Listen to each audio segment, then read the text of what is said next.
Então, Emily, a gente vai começar essa aula falando sobre os conceitos básicos da cinemática.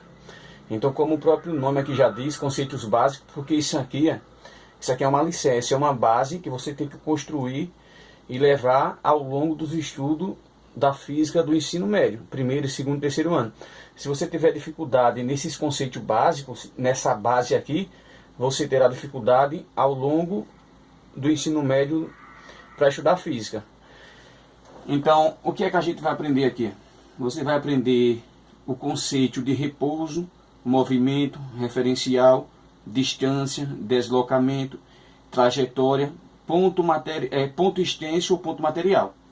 Então, eu coloquei esses conceitos básicos aqui, existe outro, mas a princípio vamos ver isso aqui que acredito ser os mais relevantes para os estudos sobre conceitos básicos da cinemática. Então veja só, repouso e movimento. O aluno, quando ele não estudava o ensino médio, talvez no nono ano do ensino fundamental, algum professor comente do ponto de vista do conhecimento escolar, qual o conceito de repouso e movimento. Antes a gente achava que só estava em repouso um objeto que estava parado, mas não é. Então bora ver aqui um exemplo. Aí eu vou ver aqui um exemplo. Vamos ver aqui um exemplo que aqui tem uma árvore, vamos supor que aqui tem uma árvore e aqui tem uma pessoa que vem em movimento em direção a essa árvore a uma certa velocidade v. A uma certa velocidade v. Eu não vou perguntar se é a pessoa que está se aproximando da árvore, se é ela que está em movimento, porque se eu faço essa pergunta a qualquer criança, a criança responde, mesmo não tendo estudado esse conteúdo, porque ela tem a concepção de que algo está em movimento porque está se movimentando. Mas não é bem assim. Então veja só, como é que eu sei se um objeto está em repouso ou em movimento? Aí não sabe, Emily, se um objeto está em repouso ou em movimento, se eu não informar o referencial. Se eu não dizer quem é o referencial, não tem como saber se um objeto está em repouso ou em movimento. Então a primeira dica que você tem que saber é perguntar em relação a quem, ou seja, quem é um referencial. Então observe só que essa pessoa, com relação a essa árvore, ela está em movimento, porque do objeto para o referencial, na medida que o tempo passa, a distância vai variando, entendeu? Se a distância variar, se a distância mudar, independente de quem eu pergunte, sobre o objeto ou sobre o referencial, a distância mudou, ambos vão estar em movimento. Então, se eu perguntasse assim, a árvore, mesmo estando pregada no solo, ela vai estar em repouso ou em movimento com relação à pessoa que se aproxima dela?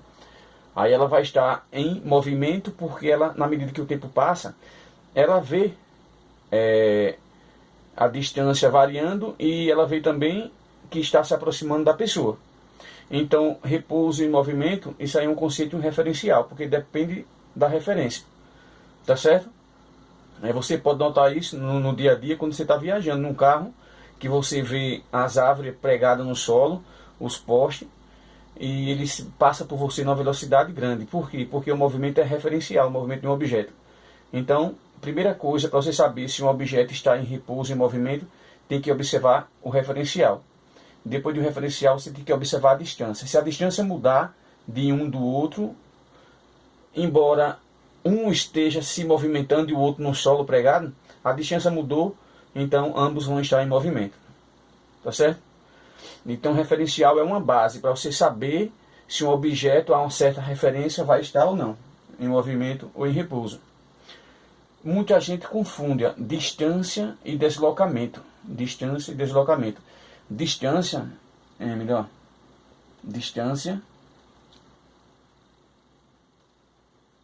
é tudo aquilo que for percorrido. Tudo aquilo que for percorrido. Se a distância daqui, desse cara, para a árvore são 10 metros, se ele vem aqui e volta, se ele faz esse movimento 1000 vezes, então tem que contar as 1000 vezes que ele foi e retornou. Então, distância é tudo aquilo que for percorrido. Entendeu? Qual a diferença de distância e deslocamento? Porque o deslocamento escalar, ele é representado por ΔS. O que interessa no deslocamento escalar é a posição final menos a posição inicial. Então, deslocamento escalar, o que interessa é a posição final menos a inicial. Ele pode ter saído daqui desse ponto e vindo para aqui, depois retornado, ele pode ter feito isso 1000 vezes. Mas o que vai só interessar só é a posição final e a inicial. Então veja só, vamos dar um exemplo. Vamos supor que daqui para aqui tenha 8 metros, certo? Então se ele sai daqui e vem até aqui, qual foi a distância percorrida? Daqui para aqui com 8 metros. Então a distância percorrida foram 8 metros. E qual foi o deslocamento escalar? Deslocamento escalar é posição final menos posição inicial. Como a posição final, se daqui para aqui tem 8 metros, se eu começo aqui do zero, então a posição final vai ser 8, a inicial vai ser 0, porque começando daqui, então vai ser 0. Então deslocamento escalar vai ser igual 8 menos 0, 8 metros.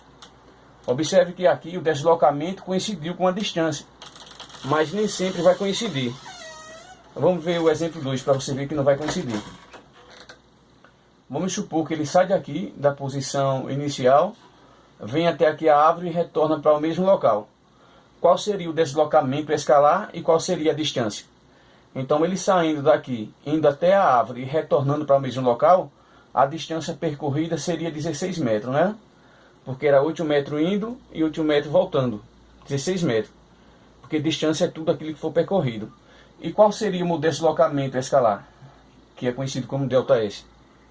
É a posição final menos a posição inicial. Então, quem é a posição final? Se ele partiu daqui do zero, se ele foi até a árvore e voltou para o mesmo local, então a posição final é 0. E a inicial? 0. Porque ele partiu daqui, foi até a árvore e retornou para o mesmo local. Porque o deslocamento escalar só interessa a posição final e a inicial. A final foi onde ele parou no mesmo canto de partida.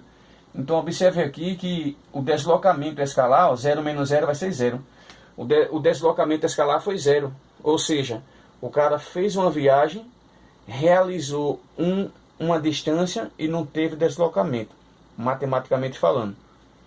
Por isso que deslocamento é muito diferente de distância. Tá certo? E trajetória também ela é assim, ela tem uma concepção como repouso e movimento. Vai depender do referencial. Ó, vamos supor que aqui é um avião, aqui. Vamos supor que aqui é um avião. Esse avião repassando aqui, ó, nessa direção e nesse sentido. Esse avião vai soltar aqui um objeto, certo? E aqui é o solo onde tem uma pessoa observando esse avião passando. E aqui também tem um piloto nesse avião. Então, quando esse avião estiver aqui na frente, o objeto vai estar aqui, porque ele vai estar em queda livre. Quando ele estiver aqui na frente, ele vai estar aqui, porque o objeto tende a descer, né? A cair por causa da gravidade. E assim sucessivamente. Quando esse avião estiver lá mais para frente, o objeto vai caindo. Então, se a gente for analisar do ponto de vista dessa pessoa aqui, o movimento desse objeto, ó, como a gente pode ver, é um arco de uma parábola, o movimento. É um arco de uma parábola. Com relação a esse observador aqui, que está de frente olhando o avião passando. Mas se a gente for analisar do ponto de vista do piloto que está aqui no avião, observe que a trajetória não é um arco de uma parábola.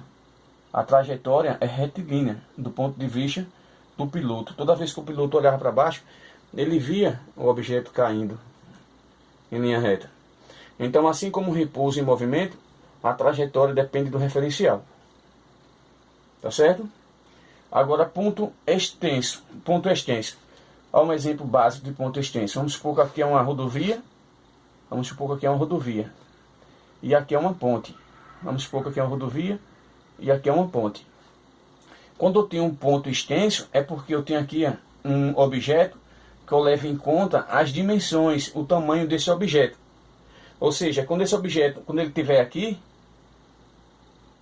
quando ele estiver por aqui, ele ainda não atravessou porque vamos supor que essa parte aqui da frente esteja aqui, a outra parte aqui esteja aqui atrás. Então o objeto ainda não atravessou essa ponte. Quando eu tenho esse objeto, essa frente, quando ela está aqui, ó, ainda não atravessou a ponte, porque metade dela está aqui, ó,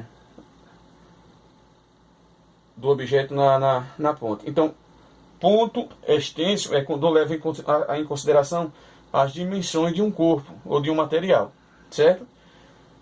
E ponto material é quando eu tenho qualquer objeto como um ponto. O tamanho dele, as dimensões dele não vem ao caso. O que vem ao caso é quando é ponto extenso. Então eu tenho que levar em consideração as dimensões dele. Viu? Então isso aqui são os conceitos básicos, alguns conceitos básicos da cinemática.